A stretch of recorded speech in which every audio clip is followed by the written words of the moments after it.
Bonjour et bienvenue à tous, bienvenue sur Direct Gestion, le débat, tous les matins 9h30 à 10h en direct sur TV Finance. Deux experts nous accompagnent pour expliquer ce qu'il se passe en ce moment sur le marché financier. On en a bien besoin. Nos deux experts ce matin, Ludovic Dufour, le gérant allocataire d'actifs de Mandarin Gestion. Bonjour Ludovic. Bonjour Fabrice. Et Amandine Gérard, la présidente de la financière de l'Arc. Bonjour Amandine.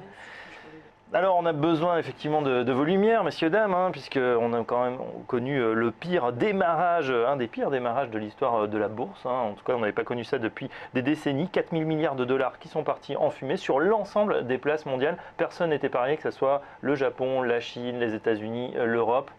C'est inquiétant, Ludovic ? Inquiétant non, mais ça traduit bien en tout cas l'inquiétude qu'on a sur les marchés aujourd'hui, beaucoup de volatilité. On l'a connu au cours de l'année 2015, qu'on en parlait ensemble tout à l'heure, c'est un peu on prend les mêmes ingrédients et on recommence. Donc tout est venu de la Chine, forte détérioration, des anticipations crainte en fait sur la Chine. Et la question, si on veut pousser rapidement le trait, c'est hard landing ou non. Et du coup, la semaine dernière, les marchés sont vraiment partis sur cette approche. C'est plutôt du hard landing sur la Chine qu'il valorise. La crainte que la croissance chinoise ne soit peut-être que de l'ordre de 4% en 2016. Et dans ce cas, bien entendu, si ça s'avérait vrai, on aurait des conséquences sur les autres marchés. Hard landing, donc atterrissage brutal de l'économie chinoise. Finalement, effectivement, Amandine Gérard, rien de nouveau. On s'interroge maintenant depuis le mois d'août sur le potentiel économique de la deuxième puissance mondiale. Qu'en est-il à votre avis? Alors en fait, ce qu'il faut bien voir, c'est qu'on entre dans une phase de maturité pour la Chine, qui est tout à fait logique, avec des réformes prises par le nouveau gouvernement qui sont plutôt, selon moi, bénéfiques. Après, comme le disait Ludovic lors de sa première intervention, il faut une phase de transition. Et toute la question est de savoir si la partie consommation va venir compenser la partie investissement qui ralentit. Et là, les hypothèses sont différentes selon les gestions. Alors évidemment, les groupes français, européens sont impactés. L'Allemagne en tête, on a vu la chute est spectaculaire. À Francfort, c'est plus de 8% qui sont partis. Évidemment, tout le secteur automobile est très touché. Le secteur de la chimie, pareil, n'est pas en reste, moins 6,5%. Comment on réagit là, quand on est gérant à ce démarrage boursier? Puisque les gens qui nous regardent aussi commencent à être peut-être un petit peu inquiets. Alors, la première semaine de l'année n'est pas forcément représentative. On va attaquer une période de publication de résultats des sociétés où là, on aura un peu plus d'éléments concrets, microéconomiques et de guidance pour l'année 2016. Alors, sur l'Allemagne, il y a 2 points. Bien entendu, c'est le premier pays exportateur, et notamment vers la Chine, avec un gros poids de l'automobile. Et là, il y a clairement un ralentissement, mais Volkswagen nous le disait déjà au mois de juin l'année dernière, donc ce n'est pas une surprise. Deuxième chose, le DAX est l'indice le plus traité sur tout ce qui est produits dérivés. Et donc, c'est très facile, on va dire, de shorter le marché via le DAX, justement. Donc, ça entraîne un deuxième effet très violent sur ce type d'indice.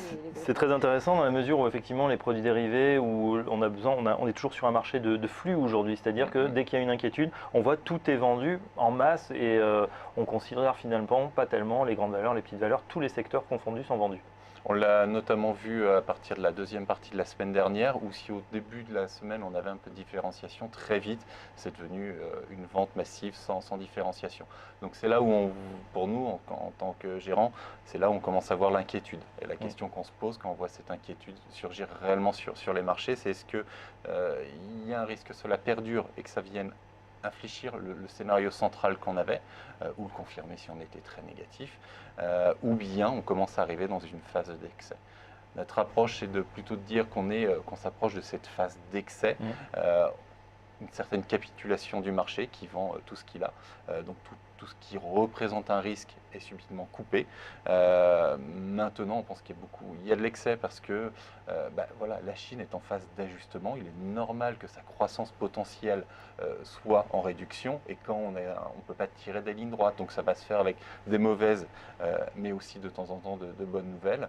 La question, c'est est-ce que dans son scénario, on pense qu'il y a le hard landing est possible ou non. C'est pas notre cas chez Mandarin Gestion, c'est pas notre scénario.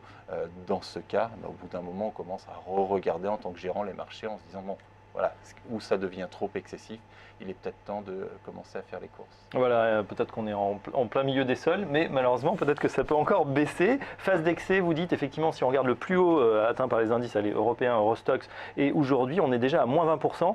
Ça s'imite quand même à une sacrée correction. Amandine, est-ce que pour vous, on est aussi dans l'excès? Est-ce qu'il est temps de revenir sur le marché ou est-ce qu'il faut attendre encore un peu? Alors, chez Financière de l'Arc, de même, on n'est pas dans un scénario de hard landing. Donc, c'est vrai que le marché est excessif, mais justement, du fait de ces nombreux produits dérivés, des ETF, il va le rester. Donc, on a une approche, je dirais, assez relativement prudente. On revient sur le marché de manière progressive, avec des constitutions de lignes en plusieurs étapes. D'accord, bon, on va les détailler dans la deuxième partie du débat. On peut se demander aussi comment vont réagir les grands banquiers centraux pour l'instant aux abonnés absents. C'est vrai qu'on n'a pas tellement entendu ni Mario Draghi ni Janet Yellen dans cette première semaine de l'année, malgré la chute des marchés. Qu'est-ce qu'on peut attendre effectivement des banquiers centraux? Ils vont quand même rester à la manœuvre, on imagine. Rester à la manœuvre, oui, je pense qu'ils ne nous abandonneront pas. En revanche, aujourd'hui, c'est une question qui concerne la Chine, parce que les inquiétudes viennent de là. Donc on va plutôt d'abord regarder ce que fait la PBOC, qui a un petit peu au niveau des réactions des différents organes chinois, on peut être un peu déçu sur de temps en temps un certain amateurisme. C'est-à-dire que, par exemple, la semaine dernière, lundi et jeudi, 2 fois se sont activées une nouvelle mesure qui faisait qu'à partir de 7% de baisse, on coupait. Les fameux coupe-circuits. Voilà, coupe-circuit. C'est-à-dire qu'on a eu une séance de bourse de 36 minutes, je crois, jeudi, parce qu'on a atteint les 6% et ça a rouvert le lendemain. Ils ont, dans la nuit, arrêté cette mesure. Donc voilà, il y a un certain amateurisme, alors qu'on attendrait finalement une main forte pour montrer que dans cette phase d'ajustement, ils font le nécessaire. Ça inquiète aussi les marchés, le fait de ne pas avoir peut-être un ça, pilote dans l'avion chinois, quelqu'un qui, voilà, cette fameuse main forte. Qu'est-ce que peut faire le patron de la PBOC, par exemple? C'est surtout envoyer un message fort. Je pense que ce qui est fait est bien fait, parce que c'est un énorme pays, ils l'ont bien vu, les mesures massives ont très vite créé des bulles, donc c'est la politique des petits pas. Donc celle-ci, elle est en place, je la trouve plutôt efficace pour cette transition entre l'industriel vers la consommation. En revanche, c'est vrai que sur la libéralisation des bourses, il y a eu 2 échecs. On se souvient en juin, 80% des sociétés qui avaient arrêté de coter. On se souvient la semaine dernière maintenant, ces 2 tentatives avec un aménagement de coupure, de coupe-circuit quand les marchés baissent trop, qui finalement n'est pas efficace. Et puis en plus, on y va et finalement on s'arrête. Voilà. Du côté de l'Europe, parce qu'on attend, Mario Draghi, on sait qu'il avait déçu finalement en décembre. Le marché peut-être espérait trop, mais finalement il a gardé quelques cartouches. Est-ce qu'il pourrait augmenter encore le quantitative easing? Ce serait une bonne mesure à votre avis, Amandine Gérard? Alors oui, il pourrait l'augmenter encore et surtout il pourrait rallonger la période de TLTRO, chose que évidemment il n'a pas dite en décembre. Il y a peut-être eu justement un peu trop de communication de la part de la BCE en amont de ce meeting, ce qui a créé des espérances assez importantes pour finalement beaucoup de déceptions. Et encore une fois, un marché de flux, donc des réactions vraiment très violentes, notamment sur les taux. On en parle peu, mais c'est un peu sur la partie obligataire que la situation est la plus critique depuis le mois d'octobre, et notamment sur tout ce qui est entreprise notée high yield, donc investissement un peu stressé. Effectivement, c'est là où ça craque. Alors ça a craqué sur le marché, évidemment le high yield côté américain, sur le secteur de l'énergie, mais pas que. Évidemment, là aussi ça fait tache d'huile, c'est-à-dire que les positions se ferment, on a des appels de marge forcément, et tout est vendu uniformément. Est-ce qu'on craint la contagion? Effectivement, ça démarre sur le high yield, donc le marché le plus risqué, ça fait quand même penser un petit peu au subprime, c'était le marché le plus risqué, et puis il y a eu un phénomène de contamination. Est-ce qu'on peut craindre la même chose sur le marché obligataire, Ludovic? Alors, les effets de contagion sont très rapides, parce que justement, on doit être sur le high yield américain à du 9,5 de rendement si on prend toute la cote avec l'énergie, 8,5 de rendement si on prend la cote hors énergie. Donc il y a du stress sur ce marché. Il y a un taux de défaut qui est quand même significatif, mais qui est inférieur à la rémunération qu'on en obtient. Quand les taux se sont tendus sur les spreads, donc high yield, on a vu par contagion, on a eu également une détention sur le marché européen où les taux de défaut sont très faibles. Donc oui, le stress américain se propagera si on a plus de crainte sur ce high yield. On n'est pas là aussi négatif sur... c'est plutôt pour nous un indicateur qu'on surveille. On ne voit pas ce yield cassé, on ne voit pas plus de tension se matérialiser. En revanche, clairement, c'est quelque chose qu'il faut surveiller parce que les tensions qu'on a via un ralentissement chinois et puis également la forte baisse du pétrole, donc via toute la partie pétrole de schiste qui est subventionnée par le yield aux États-Unis, finalement, le yield est un très bon indicateur. Donc, quand on commence à avoir des tensions sur le yield, il faut surveiller. Donc, on n'est pas négatif. Enfin, pour nous, on n'est pas sur ce scénario où ça casse. En revanche, c'est clairement un indicateur qu'on surveille de près parce qu'il pourrait matérialiser le fait que peut-être on s'est trompé sur notre scénario qui est plutôt ça passe. High yield, en danger peut-être sur les États-Unis, en tout cas à surveiller pour vous, Ludovic Dufour de Mandarine. Du côté de la financière de l'Arc, c'est vrai que est-ce que les choses ont vraiment changé en Europe cette fois? Est-ce qu'il va falloir attendre peut-être les publications pour en savoir plus sur l'état du marché? Alors, je pense que tout dépend des secteurs. On a rencontré pas mal de sociétés jeudi et vendredi. Il y a quand même un consensus sur les sociétés qui sont exposées à la France et au sud de l'Europe, où là, on voit des sociétés qui sont assez confiantes. On a notamment rencontré Nexity, qui a une visibilité sur son carnet de commandes pour 2016 et 2017. Donc Atos également a eu un discours assez rassurant.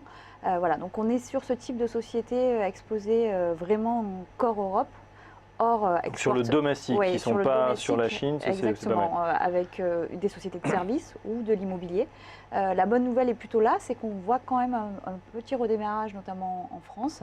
Alors, à voir si ça se confirme dans cette année 2016, mais on sent un discours, en tous les cas, un peu plus rassurant qu'il y a 18 mois. C'est la même chose sur l'Espagne. Donc, nous, on reste concentré pour ce premier trimestre.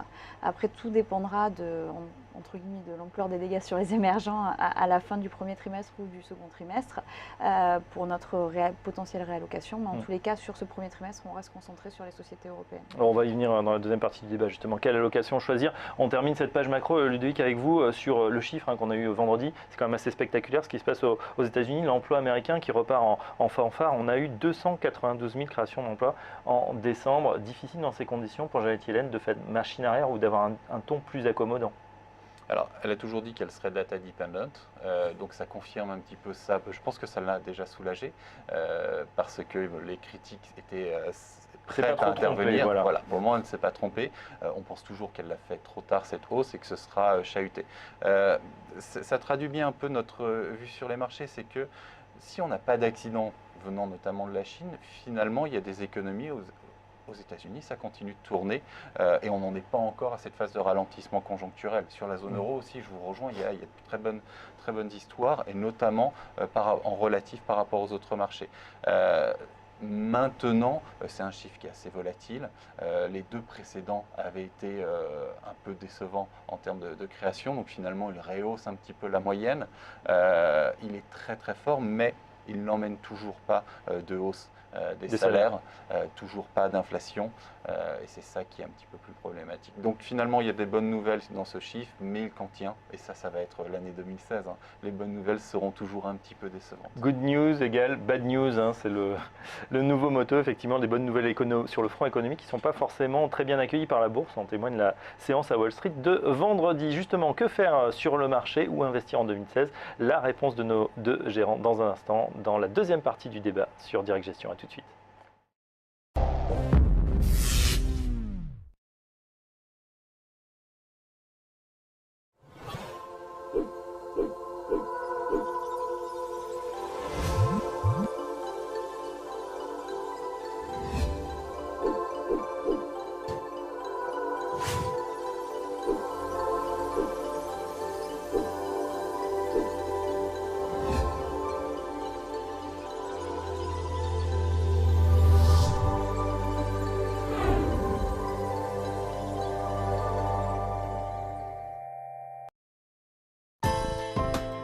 Téléchargez gratuitement l'application sur votre mobile iPhone, Android et sur iPad. Profitez des recommandations et des analyses de nos spécialistes en direct. Et suivez en temps réel nos émissions depuis les réseaux sociaux.